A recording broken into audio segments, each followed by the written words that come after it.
ज़्यादातर लोगों के केस में आपने सुना होगा कि भाई घुटने में दर्द हो रहा है, और जब एक्सरे करवाया जाता है तो मालूम चलता है कि अंदर का ग्रीस सूख गया, जिसे साइनोवियल फ्लूइड हम लोग कहते हैं। ओल्डर एजेस में ये दिक्कत ज़्यादा होती है, और ऑस्टियोआर्थराइटिस का ये बहुत इंपॉर्टेंट सिम्टम है भाई।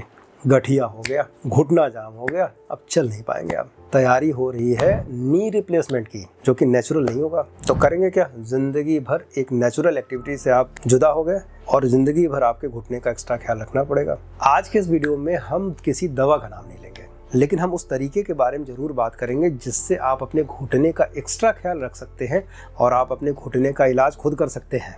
दवा और बाकी डॉक्टर की बात तो अलग होगी, लेकिन हम अपने नी जॉइंट का एक्स्ट्रा ख्याल कैसे रखें, और खास करके अपने साइनोवियल फ्लूइड का। क्यों? क्योंकि आपके बॉडी का वेट का मैक्सिमम हिस्सा केवल घुटना संभालता है, और यदि ये गड़बड़ हो गया तो जिंदगी में चल फिर पाना और सीढ़ी चढ़ना और उतरना आपका दुबारा होने वाला है। सो दैट्स व्हाई इस वीडियो को लास्ट तक देखिए। इस वीडियो में हम आपको बताएंगे कि कैसे घुटने का आप अपना एक्स्ट्रा ख्याल रख सकते हैं, साइनोवियल फ्लूइड का कैसे अच्छा ख्याल रख सकते हैं, वो कौन सी चीजें हैं जो उसको ख्याल रखने में मदद करेंगी। बने रहिए इस वीडियो के लास्ट तक। डॉक्टर अतुल कुमार सिंह, निरामया होम्योपैथिक, अपने इस चैनल में मैं आपका स्वागत करता हूँ। उम्मीद करता हूँ आपको हमारे वीडियोस अच्छे लग रहे होंगे। यदि अच्छे लग रहे हैं तो लाइक करिए, शेयर करिए, और अभी तक यदि आपने हमारा चैनल सब्सक्राइब नहीं किया तो जरूर सब्सक्राइब करिए।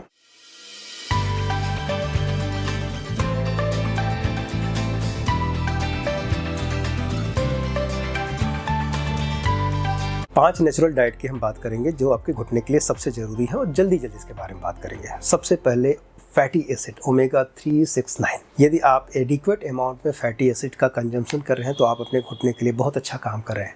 यदि आप वेजिटेरियन हैं तो सबसे अच्छा फ्लैक्स सीड है। कहीं ज़रूरत नहीं है कोई ओमेगा 3, 6, 9 के अलग से सप्लीमेंट लेने के लिए।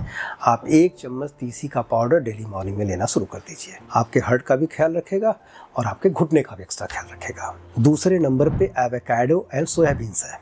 वास्तव में इनमें जो प्रोटीन्स होती हैं वो इतनी अच्छी अमाउंट में होती हैं कि आपके साइनोवियल फ्लूइड के प्रोडक्शन के लिए और उसके मेंटेनेंस के लिए बहुत अच्छा काम करती हैं। तो यदि आप इन दोनों चीज़ों को अपनी लाइफस्टाइल में मॉर्निंग में आप इसको भिगो के ले लीजिए, मज़ा आ जाएगा आपको। रेगुलर रूटीन में लीजिएगा, दवा की तुलना में ये सप्लीमेंट आपको बहुत अच्छा रोल प्ले करेंगे। तीसरे नंबर पे लीफी वेजिटेबल्स आती हैं, जिसमें जितनी भी हरी पत्तेदार सब्जियां हों, मल्टीविटामिन से लेके मिनरल्स, विटामिन के, सब कुछ उसमें अवेलेबल रहता है। यदि ये एडिक्वेट अमाउंट में अपने आप डाइट में इंक्लूड करते हैं तो समझ लीजिए आप घुटने का आप एक्स्ट्रा ख्याल रख रहे हैं और काफ़ी हद तक उसके साइनोवियल फ्लूइड को मेंटेन करने का काम कर रहे हैं। घुटना आपका जल्दी जवाब नहीं देने वाला है। बोन ब्रॉच, कुछ ऐसे सब्सटेंसेज होते हैं जो कोलेजन रिच होते हैं। यदि इन चीज़ों को हम अपने फूड में इंक्लूड करें तो नो डाउट उससे हमारे घुटने का एक्स्ट्रा केयर हो जाता है और हमारे फ्लूइड को मेंटेन करने में काफ़ी अच्छा रोल प्ले करता है। वो हमारे कार्टिलेज को डैमेज होने से बचाता है, क्योंकि यदि साइनोवियल फ्लूइड एडिक्वेट अमाउंट में रहा तो वो बोन उस पर रगड़ नहीं खाएगी। तो इसको भी अपनी डाइट में इंक्लूड करें। ज़्यादातर देखें हमने भी अपने मरीजों को सिट्रस फ्रूट को मना कर रखा है कि आप सिट्रस फ्रूट डायरेक्टली मत लीजिए, क्योंकि घुटने के दर्द में वो दिक्कत पैदा करते हैं। लेकिन ध्यान दीजिएगा, ये उनके लिए है जो घुटने के दर्द से सफ़र कर रहे हैं। वहाँ पे क्या होगा, वहाँ पे सिट्रस फ्रूट आप सीधे नींबू संतरे के फॉर्म में ना लेके 1 चम्मच मोरिंगा लीफ एक्सट्रैक्ट के फॉर्म में ले लीजिए, सहजन का पत्ते का पाउडर ले लीजिए। लेकिन यदि आपको घुटने की दिक्कत नहीं हो रही है, अभी आप स्वस्थ हैं, सब कुछ सही चल रहा है, तो आप प्लेंटी ऑफ द अमाउंट में आप कोकोनट वाटर ले सकते हैं। जितने सिट्रस फूड हैं वो सारे कंज्यूम कर सकते हैं। क्यों? क्योंकि ये सिट्रस फूड में जो न्यूट्रिएंट होते हैं वो आपके कार्टिलेज और साइनोवियल फ्लूइड और साइनोवियल मेम्ब्रेन का एक्स्ट्रा ख्याल रखते हैं। अब हम बात करेंगे भाई नेचुरल प्रिकॉशंस के बारे में। सबसे पहली बात, आप अपने आप को हाइड्रेट रखें। जितना ही बॉडी का 60 to 70% पार्ट वाटर है, जितना ही आप अपने आप को हाइड्रेट रखेंगे उतना ही साइनोवियल फ्लूइड का अमाउंट सफिशिएंट अमाउंट में बनता रहेगा, ग्रीसिंग और लुब्रिकेशन प्रॉपर होता रहेगा, और नो डाउट वो घुटना आपको जल्दी जवाब नहीं देगा, चलता रहेगा। रेगुलेट लो इम्पैक्ट एक्सरसाइज, ध्यान दीजिएगा, एक ही दिन में सुपरमैन न बनिएगा। आजकल की डेट में यदि आप यूपी से बिलोंग करते हो तो ओपन जिम बन गए हैं भाई पार्कों में। आदमी एक ही दिन जाता है, खूब जम के मेहनत करता है, खूब घुटने की एक्सरसाइज कर लेता है और 2 दिन फिर बैठ जाता है। ऐसा ना करिए। जब भी आप घुटने की कोई भी एक्सरसाइज शुरू कर रहे हैं तो उसे ग्रेजुअली करिए, और ग्रेजुअली करने के साथ एडॉप्ट कर लीजिए। यदि आपने अडॉप्ट नहीं किया तो नो डाउट वो आपको दिक्कत देने वाला है।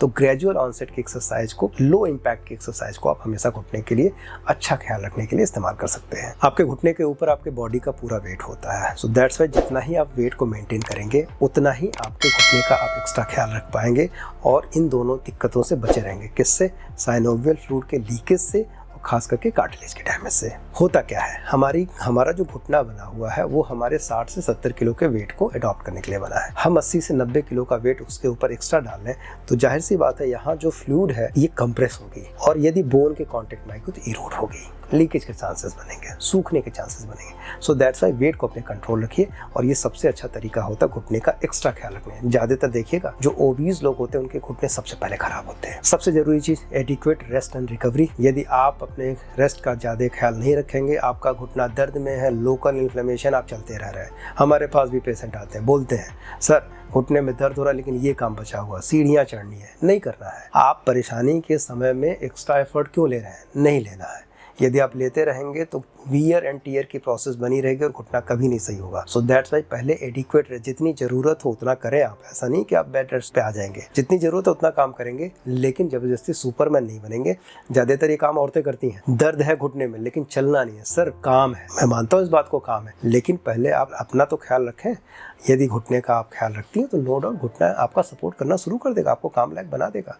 सो दैट्स वाई आप अपने रेस्ट का ज़्यादा ख्याल रखें। एंटी इन्फ्लेमेटरी लाइफस्टाइल भी आजकल की डेट में बहुत इंपॉर्टेंट रोल प्ले कर रही है, यानी कि डाइट से लेके हम ऐसी लाइफस्टाइल को अडॉप्ट करें जो ध्यान दीजिएगा एंटी इन्फ्लेमेटरी लाइफस्टाइल क्या है भाई। एंटी इन्फ्लेमेटरी लाइफस्टाइल में आप योगा और मेडिटेशन को इन्वॉल्व कर लीजिए, वॉक को इन्वॉल्व कर लीजिए, जितना जरूरी हो एक्सरसाइज उसको अडॉप्ट कर लीजिए। जब आप ऑक्सीजन का परफ्यूजन लेते हैं, जब योग वाले प्रोसेस में, जब योग आसना में आप ऑक्सीजन या प्राणायाम को अडॉप्ट करते हैं, ऑक्सीजन को इनहेल करते हैं, तो ये बॉडी के सारे पार्ट तक जाता है जहाँ रिक्वायर्ड होता है उस सारी चीज़ों। ये यदि एडिक्वेट अमाउंट में रहेगा तो जो बॉडी में चल रही इन्फ्लेमेटरी प्रोसेस उसको काफ़ी हद तक सबसाइड करके रखता है। तो नो डाउट यदि इन चीज़ों को अपनी लाइफ में अडॉप्ट करें तो काफ़ी हद तक आप एंटी इन्फ्लेमेटरी कंडीशन को पैदा करेंगे, यानी कि घुटनों में यदि कहीं सूजन भी हो रही होगी तो धीरे धीरे सबसाइड हो जाएगी और आपके घुटनों को आराम में रखेगी। इन तरीकों को अडॉप्ट करके आप अपने घुटने और साइनोवियल फ्लूइड का बिना किसी दवा के एक्स्ट्रा ख्याल रख सकते हैं।